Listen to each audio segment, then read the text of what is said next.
All right, ladies and gentlemen, welcome to Awesome Radio Network, WECU 1570 AM, 107.5 on your FM dial, Winterville, Greenville, WNOF 1450 AM, 102.3 FM in New Bern.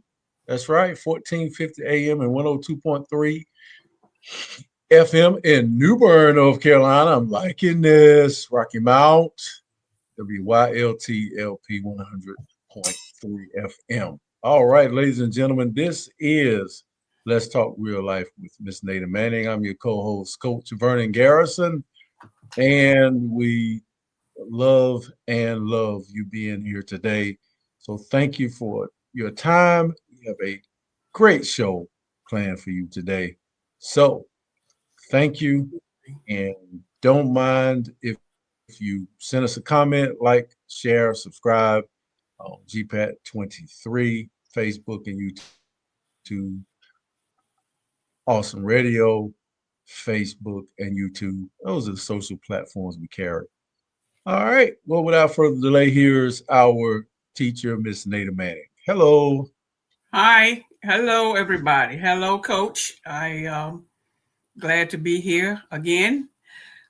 We want to continue, folks, from last time as we were talking about influencing influencers, and I believe the last statement that was made that may or may not have been addressed wholly or fully, I should say, and that we were talking about BFFs. We were talking about best friends forever. And I had asked a question of Coach about how do you identify the other's position of influence as we identify a BFF. How do you identify who, what, when, how, why the BFF is the BFF? How will that BFF know that they are the BFF? Do they assume it? Do they observe actions? Do they, how? Because everybody's not as attentive as others when it comes to person's body language, person's conversations. Some folks need to be told blatantly, right out, whether they're the BFF or however way you want to address it. So that's my concern, because everybody don't catch on the same way. How do you let that BFF know that they are a BFF or your BFF or whomever's BFFs, sir? Yeah, I got into another conversation with someone else about that, and I told them what I had said recently in the past show about that person becoming that person becoming uh, that BFF just by doing the things that a BFF does. And once you see that that ratio is probably a little bit above and beyond your other friends and associates, because we all have friends and associates that we do confide in, that we do uh, put close to us. Some people that are close to us are not our best friend for life. They are a protector, they're providers. They may just do one thing or two things in our lives that we are compatible with. But what that person reminded me of is that the BFF is going to be intentional. You know, let me find another word to say when they're intentional. They intend to do things for you. The BFF is also going to be sacrificial. They're going to give you time that they probably should not give you. That's why it's so important to show your gratitude. You don't know when they had to go. They're going to be late getting home. They got to answer for the time, accountable for the time that they're spending with you. They should be spending it with somebody else. So this BFF person is intentional and without a doubt demonstrating that they are there for you in unique times of your life. The reason that I was saying the label does matter, but the label doesn't define them, is I know people who consider themselves BFFs or friends and associates, but they only act like it in a certain environment. It is what it is. I know people that are married. I've gotten in trouble for not acting like I was married when I was, by acting like, I was acting more friendly to my wife than I was her lover and my partner, my part of my body. So I've gotten in trouble with that, and that's when that time where you are you're having all kinds of problems or whatever, and the world really can't see it, and you're having problems and you're faking it, and you get caught faking it. That's what happens then. So I've gotten in trouble for that, and not just not wearing a red wing at certain times. So your outward appearance and the title, it means something, yeah. And if it is what it means, then that's it. But that BFF is somebody who does have the title because y'all mutually agreed that you're my best friend. And if they reciprocate, yeah, you're my best friend too. So just try that and see what happens. Okay. Okay. Good answer, but I think I was looking for something more. You explained what a BFF is. I realize that. I know what a BFF is, but some folks out there may not have known. So good answer. But additionally, that BFF, whoever he or she is, how will they know? Not how you presented it or whoever, not how you have presented yourself to them, but how will they know without a doubt that they are F? Well, check this out. One, they will not be doing those things for you that they're doing if they won't consider you a very high person in your life. Now, No. you can tell them you would now I know you have to see both sides of the story as I tell the story or describe this relationship. But if you're the one who's receiving benefits from me, I heard a guy online the other day, and there's memes everywhere. He says, I'm not going to hang around you if you can't make me better and if you can't teach me something. And if I can't make you better and if I can't teach you something, then what's the point? What's the point? Now, I heard D.L. Hughley say this morning that someone told him, I'm just not taking credit for myself, that if I can't change the people that I'm around, then I need to change the people that I'm around. So there's all kinds of verbal commitments that you can say that you can say to me if I'm doing certain things with you, for you, next to you, supporting you. You really are a great friend of mine. When you start giving out the gratitude that you probably should, if somebody's doing something that you're the one and only person I can count on. If it's going back, can they say that? Can they say those words? You are no, the can one. you say that to them? Okay. Yeah, and if you're telling me I'm the one and only person that you can count on in this situation, well, yeah, then you would be the BFF. But yeah, turn the table around. But you're telling me that, so I know that I'm the one and only person that you can count on. Right. And then when you tell me that I'm your best friend, then I know that I'm your best friend.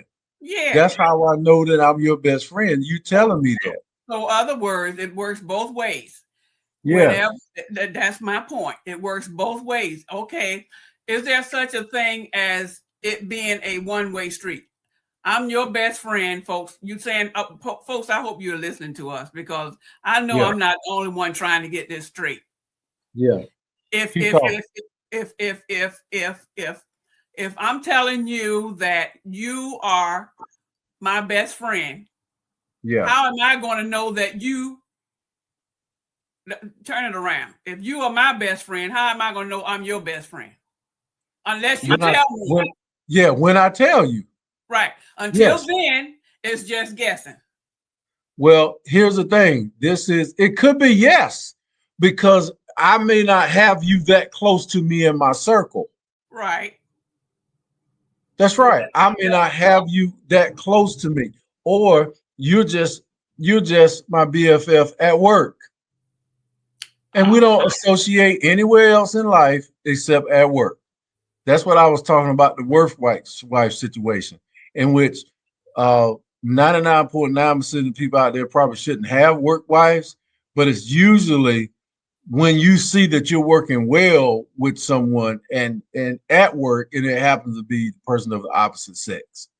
And you thinking in your mind, well, I'm just working great. We got a great system going in here, and it's based on the workplace communication, not what you and you. I guess if you say that's my work wife, then you could be comparing the way that you communicate with her to the way you don't communicate with your wife, or the way you do communicate with your wife. so So there's a such thing as having different kinds of BFFs. yes, yes, yes, and Ah, some are accepted, and some are permissible, and some are not. If you go online right now and you pull up people who will accept the fact that your girlfriend has a male friend. Some people say, oh no, she mhm. ain't having no male friends, especially no ex as a male friend. You're gonna open all of this. So those are the BFF things. Those are the situations out here today that you do have to draw a line and tell somebody where they are in your friend group. So I applaud you trying to now I think about the bigger picture, where people are in your life. Here's another inverted way to figure out where somebody else is in your life is there's a phrase that it took me a while to catch on to it, and it says, um, if you're not invited, don't go. If you're not invited, you weren't. They didn't want you there. Well, I wouldn't necessarily say that, but I would say that may not be the place for you. Let's say it's you. I may invite you to a guy's event, or I might say, well, yeah, you're welcome to come. And you just as curious about where I'm going. You're just as curious about who's going to be there. And I said, well, you're wondering why I didn't invite you. But it may not, if this is all male, or if it's all another profession, uh, and you'll be just sitting there like a bump on a log, or you just don't match. You would come and you would outshine the king. Okay, let's talk about And influences now. yeah, Okay, if an influencer went into the wrong environment, then they could outshine the person that brought them there, or they could outshine the people that are there. that's the influence part, Yeah, which can be intentional or unintentional. yes, it It can be. right. You just going. You just invited. You just going there to be yourself. You wasn't trying to start nothing. But again, the apricot, the pot is stirred up once you step in the room. Once that spoon is in that pot, and all you doing is standing there. The spoon is Yeah, just in the pot. You ain't stirring nothing. right, But whatever is in that pot is getting stirred up because you're in it. right. Make sense? Yeah, yeah, it does. It Okay. does. And I may or may not invite you. That doesn't mean you're not my best friend. It's just the way people communicate in society now. Social roles and status has a lot to play with the content and the discussions. Yeah. You can tell if an all ladies event or a usual ladies event and a lady brings her husband.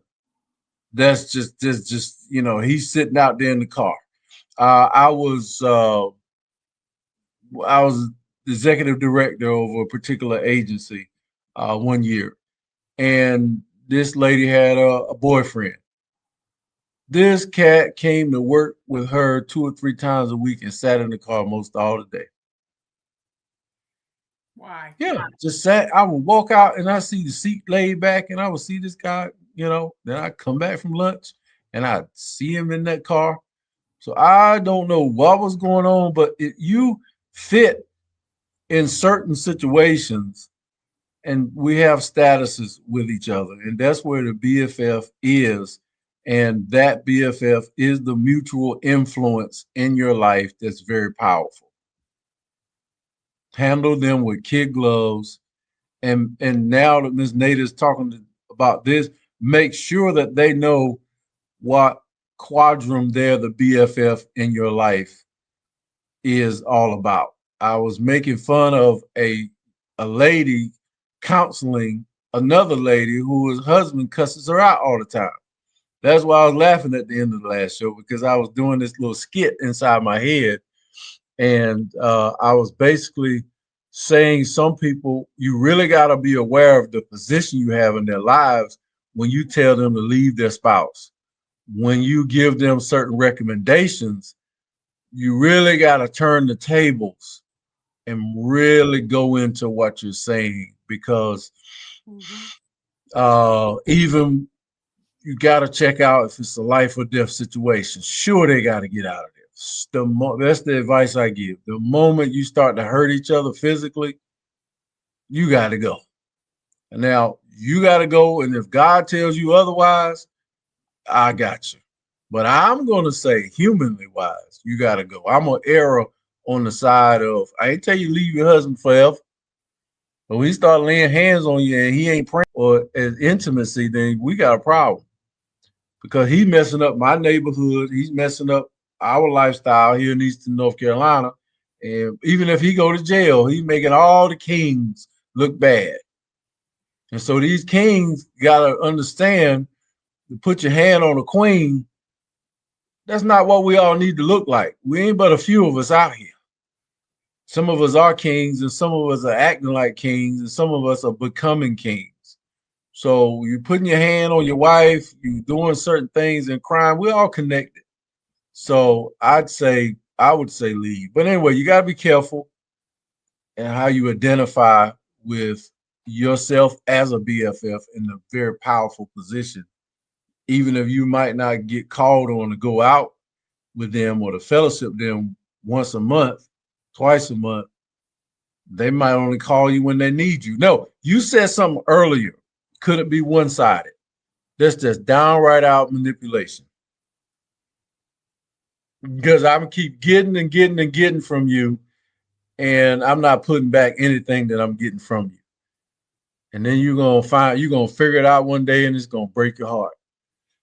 Well, you got to know that everybody can't give equally, and everybody shouldn't give equally.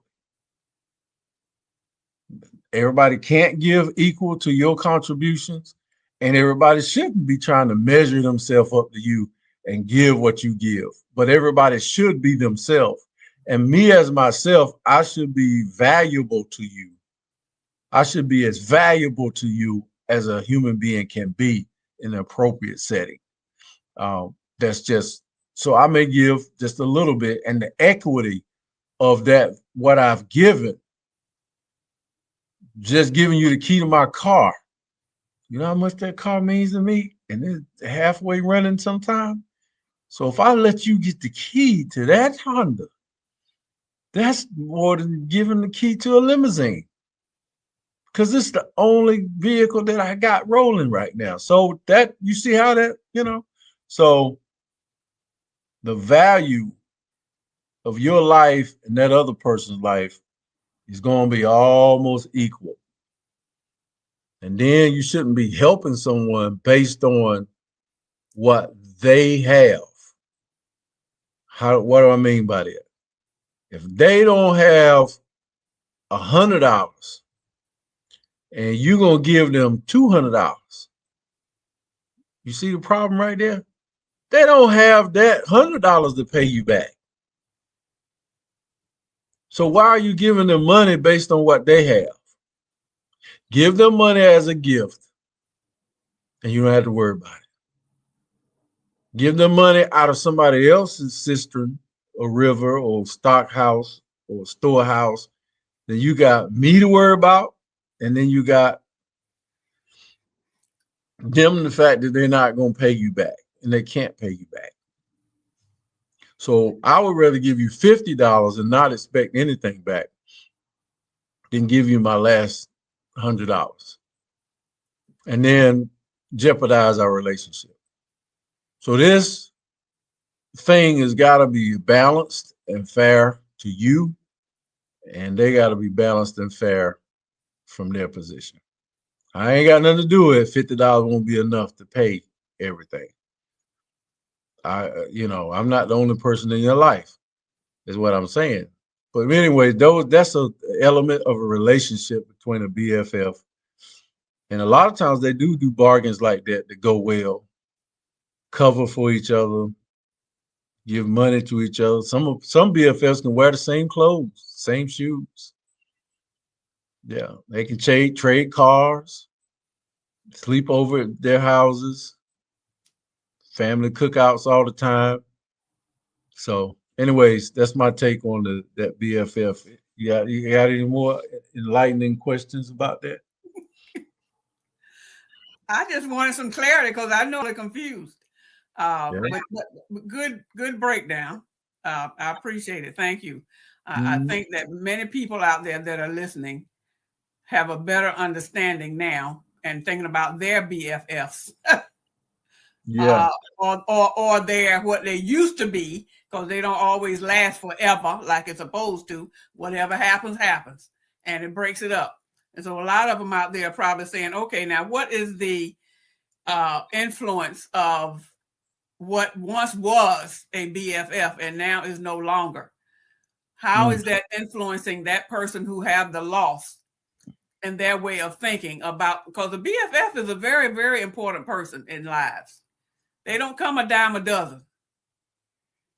That's why they say when you get one, you should treasure it and not abuse it. And that clarity that you gave, that understanding about what the BFF's role is on both sides, that's important information. Mm-hmm. It's critical to keep it going. You were going to say something? Yeah, I was saying there are data that shows how long you'll keep a friend if you meet them in high school, or if they were a childhood friend. Will that childhood friend become a lifetime friend? If you're a high school friend or you're a college a friend, how long that person will stay in your life. So you can Google those things, and the likelihood of, a lot of people, I just left a couple earlier, and they were known each other since they were 13 years. So they've been married longer than they've been grown together. So, or whatever that term they just used. So yeah, it's very, very, very, very complex, but knowing, it takes two. Yeah.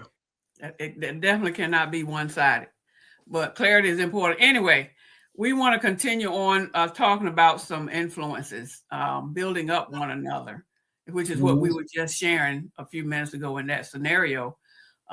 When that just go back to the BFF again, and those friends, period. Don't have to be a BFF. It can just be a good friend, someone, a very close acquaintance, if you will, that can build into a BFF. It's kind of like baby steps, building up one another with those things. Now, while we're in the building up process, we're talking about influencing now. Those influencers, the level above levels, I would say you have your, I love to use teacher-student relationships. You have your students, you have your teachers, you have your counselors, and you have your principal. Then you have the whole board of education, okay? Now, each level up would be an influencer of the level below them, right? The teacher would be an influence to that student. Mm-hmm. Right. Okay. The principal is influencing the teachers. So kind of like a triple effect, you go down to the levels. So now, building up that relationship with these students, we all know that some students are not at the level they're supposed to be in. Okay. The question is, oh, I forgot the parent level. But anyway, that influence that student is getting at any grade, 10th, 11th, 12th, 1st, 3rd, whatever grade it is, 6th, 7th grade, they're all going to be influenced but one way or another by their teacher. Either the teacher is going to help them to do better and mold them like they're supposed to learn, or it could be a process. The influence there is what? We're building up one another's influence at different levels. If you're going to build that student up, that student have to take some type of responsibility to be built up. In other words, they have to be willing, like we adults. If we want to be influenced, we have to be willing to take the bitter with the sweet. That influence level is not always going to be sweet going from point A to point B. It's going to be some ups and downs. It's going to be some things you don't like. So that influence part is what? If you're going to be influenced, what are you going to do with that bitterness or that bitter part that happened? Are you going to learn from it? Or are you going to remain stuck in that part, in that particular section, and not be able to move forward? The influence there is up to what? The teacher, the student, or both? The teacher would be, Go ahead. The teacher would be, and it could be a parent-child relationship. The parent can see that that student or that child is not at its potential, is not at its level. We want to influence that student or that child to know that he or she can do better. You don't have to stay where you are. So the influencing part comes from both the teacher and the parent. That student is trying to do or they're not trying to do. The influence part is teacher, parent, principal. We're in a role where we are supposed to influence those students. This is what you need to do to get over here. That influence level, we have to give them some examples. Now, some of those examples are very bitter because they have what? Outside influences. That's another thing. Influencing from the outside of their realm, outside of that circle between the teacher and the student. You have those other students out there, that the peer pressures. That's the outside influencers. Influencers is not at any particular level. They could be at the same level, but they are influencing one another. Is what I'm saying making any sense? No, it does. And I think the thing that I hear you saying, but you're not saying it because you're not on that point, and that is, I'm complimenting what you're saying. The teacher-student relationship is a relationship based on discipline. And I think the word school, if you look it up, I think the other word for school and learning is discipline, or it's a metaphor, a way to describe school. So you guys Google that, check it out. That is establishing a pattern, establishing a framework where that pattern, where that teaching, or that lesson, or that wax on, wax off, where that's going to be implied to where a student is not only learning through whatever learning curve they have. Let's say their learning curve is listening and watching demonstrations. They're also getting muscle memory, coaching involved, the intensity of the teacher, so the body language. Who's Say again? Where is the influence there? The influence is coming primarily from the teacher because the teacher has the new information. And the teacher needs to get the student prepared to receive the new information, or prepared to usher and coach that student into using. There's ways of measuring progress. That's an exam. That's the test. There's ways of measuring a lack of progress, and all of these are based on the environment that that teacher put that student in. Okay, let's use a game, a basketball game. Yeah. Or football game, one of those sports where you have the coach, you have the teacher, you have the student. That student is very much into that game. Most of the team players, the team players are into the game. Most of them, I would say 99% of them. You might find one that can take it or leave it, but they're there because they need to have the points or whatever. The influence that the one that you can correct me if I'm wrong. There's always one or two that's going to be, quote unquote, the star of the game. At least one or two or more. Exceptional athletes. Yes, because they're going into it. They all in it. They just giving it their full force. That's what they like to do. They're doing exceptionally well. And they're naturally talented above average. Yeah. They don't, and sometimes they I guess they don't have to try very hard because naturally talented. So there are the influencers, right? They definitely have influence, but they may not have the title. Right. So those that's striving to be all in, they got the mind to do it, but they just can't seem to get it. Something is missing. They need to practice more, something. Those are the ones that's being influenced by the influencer, which is the top player, right?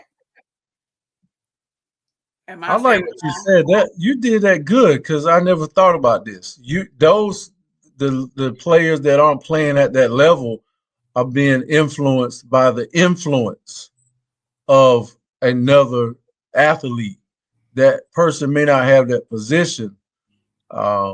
In fact, their influence, if you hear a lot of young star athletes, some of them can be arrogant.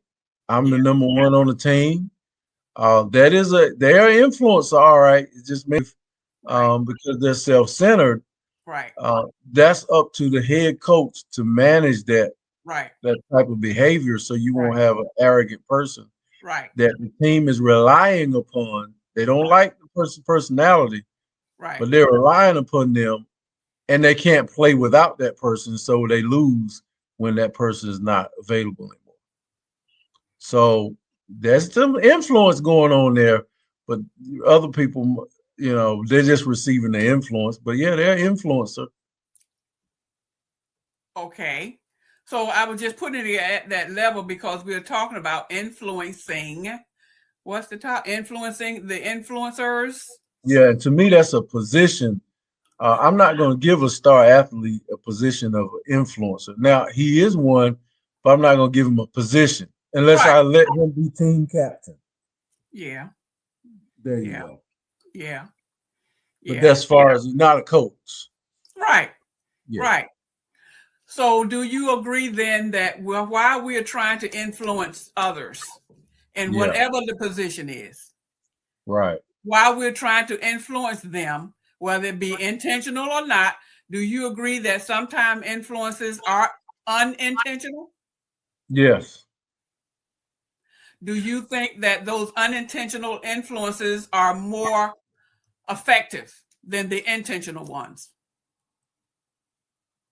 Sometimes. Okay, I was gonna say it depends. Yeah, sometimes. Because you got somebody at work that is under you and they acting like they're the boss. Yeah. That's somebody can go to them and get answers. They're not supposed to be going to them to get answers. A lady mentioned a situation to me probably about 3 months ago. I knew more than the supervisor. All the workers was coming to me. They were asking me the questions, and the supervisor was jealous. And it wasn't I didn't have nothing to do with it. I'm totally innocent. I didn't do nothing wrong. So I had to tell a grown woman that I respected well in the business world, I had to tell her that she was wrong. Because you don't outshine the master. You were not in that appointed position, and there was undermining the authority of the true person that was in place that's responsible. And also that person that is the supervisor also has the liability of that employee, their growth, their failure, their salary, their performance appraisal. But here you come, you got way more experience than that they had. And you've done the job for 20 years, and now you're there as some type of fake manager, fake source of information, just because you know more than the head person does. You were out of pocket. Right. So So that influence at that with that example you just gave, that particular lady that was quote unquote a wannabe manager, she influenced those subordinates. yeah, she didn't see nothing wrong with it though. Right, She, you know, right, right, right. So that rightly a negative influence and because she didn't want the job, but she didn't want that other person's job, by the way. Yeah, uh-huh. yeah. But she played the role though. She played the role that undermined the role and responsibilities, even if they didn't clash. Yeah. You still got somebody's philosophy and methodology under you, or that somebody's philosophy that they're using under you that you're not sure what it is. How was she teaching them? How was she advising them? Oh, she was advising them that I was supposed to do this and I was supposed to do that and not her. That's what she was doing. I would say that is clear division as a result of influencing others. Mm-hmm. She caused division between the subordinates, herself, and the manager that was over her. Yeah. She caused that division in that, and it was negative because she was out of place. It caused whoever the manager is to have to put her in her place. And meanwhile, the employees are just standing on the side watching the wannabe and the real manager resolve the issue some kind of way. So it created some division between the roles, is what I'm saying. Now, and what happens is if this is an organic situation, those people will look up. Let's using myself for an example. When I work 9 to 5 jobs, usually I'll draw a lot of attention because I don't know how to sit down. I don't know how to take a short break. I don't know how to not ask questions about how this works and how that works. So it makes other people that's working next to me who just do their job and do it well, 8 to 5. They just look at me like, dude, what are you trying to do? Are you trying to be manager? Are you trying to be supervisor? What are you trying to do? You trying to make us look bad? So I was trying everybody. even in your righteousness, like an old Baptist preacher, even in your righteousness, you can be arrogant. Yeah. You can be a show off and haven't done anything wrong. And I've done that so many times that I didn't know I was doing it.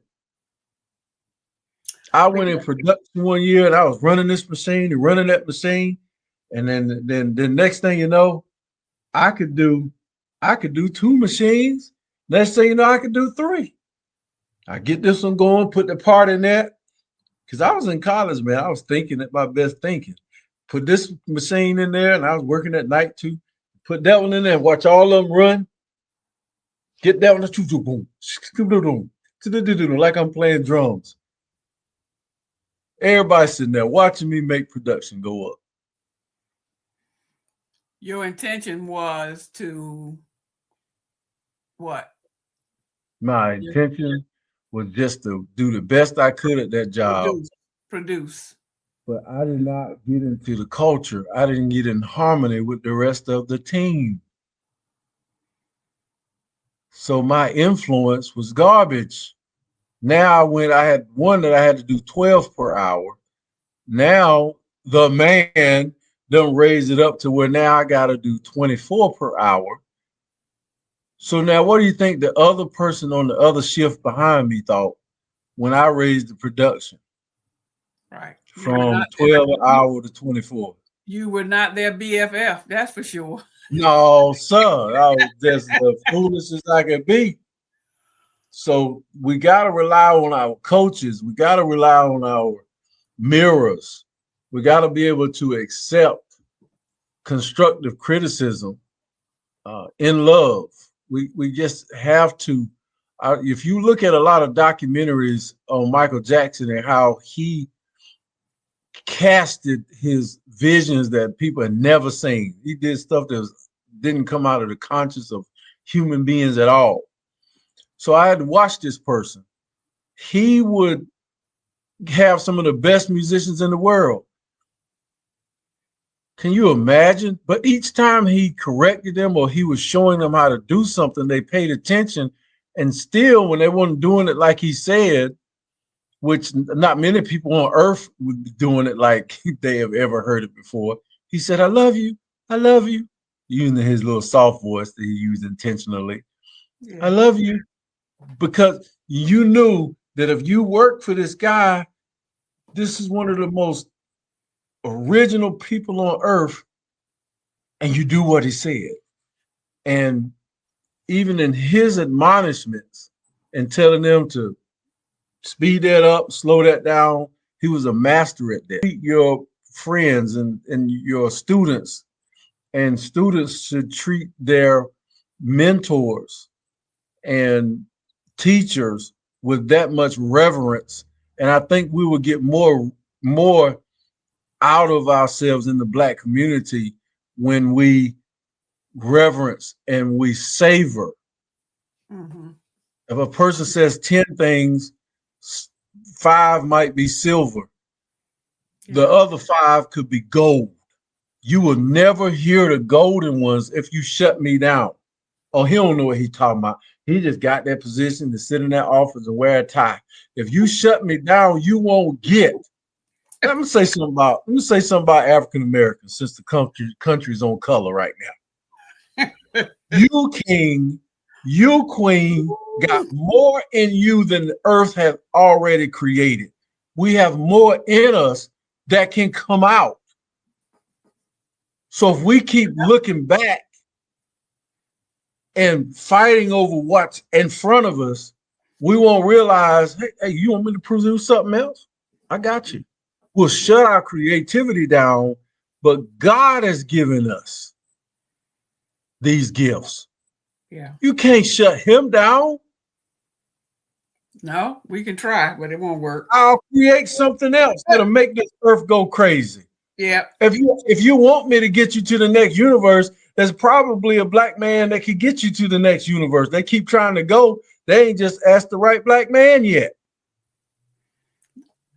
Probably because they don't want to, right? Well, they want to monetize everything, different races and cultures and class conflicts. Yes. If I ask you for the answer, I got to pay you for it. I can't just steal it like I used to. Just talk you out of it. You can't. Now those countries in Africa, they ain't going for that. All these countries that built themselves off of resources from Africa and had these contracts, they said, no, forget that. This is our goal. In fact, the gold you took is ours. All the people that looted Africa and got all of those artifacts and all those statues, the World Art Organizations now on the black market are snatching those things and saying, give them back to those nations in Africa where they came from. And it's not hard to figure out where they came from. So we got what we got, and we got more of it. You got more of it. Go to sleep tonight and wake up and pray and ask God to give you something that'll change the earth. It's possible that you could wake up in the morning with new inventions, new procedures, and say, oh, that's just a thought. It wasn't just a thought. Stop it. So we treating each other as teachers and students and leaders. No, we're not. We are the cream of the crop when it comes to managing this earth and what's on it and how to live on it. I don't know.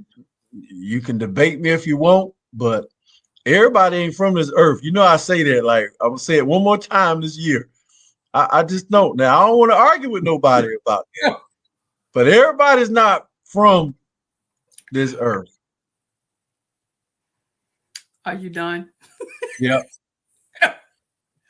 I don't think too many people want to hear that earth stuff. I know, right? Because that makes them wonder, okay, we're not all from this earth, then where are you from, sir? Since you keep saying we're not all from this earth, but we all are from somewhere. That's for sure. I was born from my daddy. All right. That's where I came from. Okay. Having said all of that, we have a few minutes left on the air, and I wanted to bring up some about this influencing influencers. A lot of anger built up. That example that you gave earlier about the lady stepping out of her lane. Samples like that can also cause some bitterness and anger among on-seers that are looking. I guess that's a good word to use, on those that are looking, the surrounding environment. Oh, okay. Yeah, they're looking and listening, and so if they're in cubicles like government workers used to be, or probably still are, you can hear the conversation across the cubicle. It's not a great big block of concrete cement where you can't hear. Whatever is being said or done, even if you can't see it, you can hear it. It have a way of thinking, which brings to mind that example that you gave with that lady stepping out of her lane. Now, that could have been handled the opposite way and nothing would have been said, and she would have kept right on doing it. But how is that influencing her peers?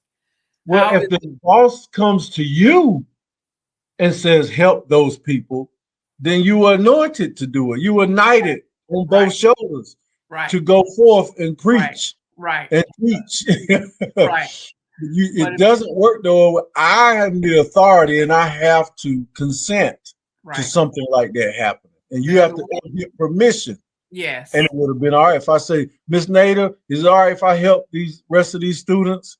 Or you got some kind of harmony and you match us up. And then we know we got the subliminal permission. Right. But it makes the people looking and listening feel some kind of way. Well, what in the world is going on here? What kind of office is this? Who's running this? Well, how do they get to say this and that and the other and do this and that and other and nobody does anything? Well, it causes disgruntled employees. And that in itself is an influence. Because why? It's a negative influence because those subordinates that's listening to all of this, many of them would just pack up, jump ship, and go somewhere else. Some of them will, not all of them. Some of them would just tune them out. So what I'm saying is, as we influence influencers, and I think you said it earlier, there's a way to do it. As it is with anything, there's a way to do everything. We have to do it carefully because we supposed to be building people up. Okay. If you're going to build them up, then why would you out and out deliberate do stuff that you know is going to cause confusion among the folks? It does not make a good workplace. What's the final product? You're supposed to be producing something in that office, either a product or a service or something. And it's interrupting all of that because of one person stepping out of line. And that's all it takes is one person to start stuff. So that influence is critical. We want to be positive influences. I think that's my opinion, and I'm sticking to that. So as we move on, I don't know if we're going to do a part 3 of this influencing influencers, or what do you think? Well, we got a couple of more that I'd like to hit. You know, maybe the spiritual influencer, our pastor, our leader, and maybe law enforcement. I'd like to hit something social because they're influencers that have authority in our lives, and the pastor and a government official can literally change our life with a spoken word. Yeah. As it is already going on. Yeah. Influencing in various ways. So, okay, then, folks, we're going to, Coach said it'd be good to do a part 3. So we're going to go with part 3 as we continue to talk about influencing the influencers. And keeping in mind, it's not always the influencers don't have to be at the top of the line, top of the ladder. You can be an influence at a lower level, as we said. So we want to continue on. And if Coach has nothing else to say, it's a lot more to be said, but we want to just leave it at that. And thank you all for being with us as we start this now a Christmas season, the month of December. I hope that you all will be some influencers out there in a positive way as we go through the season and be able to lift one another up, because there are times in our lives where the seasons are not always good for everybody.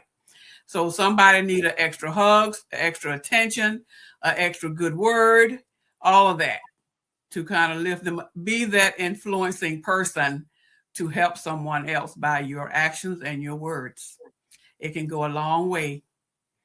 And with that being said, I want to just thank you all for listening to us as we move forward. And until then, Father God, thank you for this time. Thank you for being who you are in our lives. Thank you for continuing to anoint this show as we continue to try very hard to be influencers for those who are listening. In Jesus' name, with your help, Lord, we can't do it without you. Amen. Amen. Awesome Radio, WECU 1570 AM 107.5 FM, Winterville, Greenville. All right. And the latest 1450 AM 102.3 FM, New Bern, North Carolina. There's a couple I wanted to mention. Thank you. Love you guys. Have a great rest of your day. All righty. Till next time.